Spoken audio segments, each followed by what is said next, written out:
guys, Dennis here. Today nakapag-source out tayo ng new set of bolts para doon sa ating subframe installation.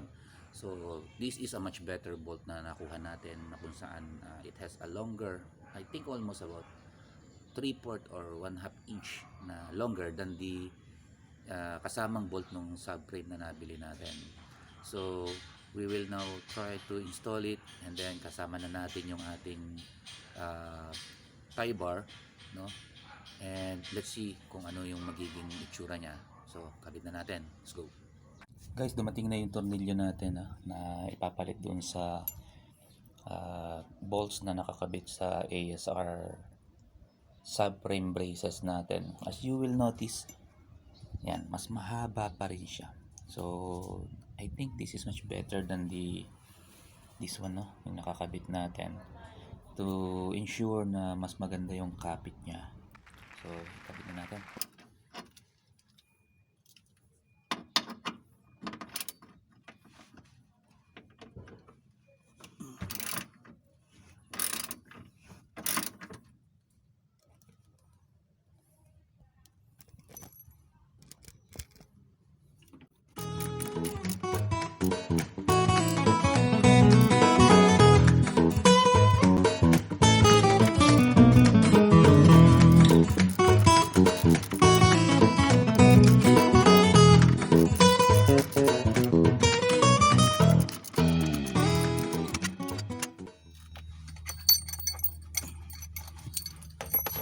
Kabit na natin itong tornilyo natin.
Yan guys, this is now the setup, no?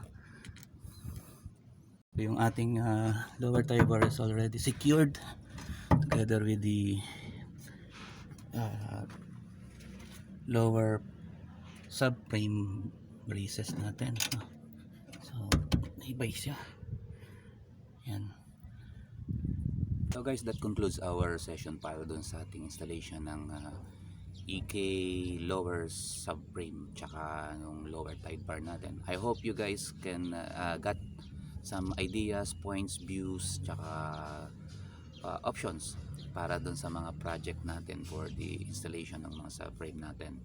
So far hindi naman siya pangit tingnan, medyo odd kasi isang ASR, isang BWR, but ang importante doon guys, it serves the purpose, no? As you know, pagdating sa mga project EKs natin, it's not only aesthetic ang kailangan nyo dyan, kailangan nandyan din yung performance. So hope to see you again for the next session of our DIY month, and thank you very much. See you. Thank you for watching guys, and hope to see you again. Just like, subscribe, and click that bell button, plus leave comment.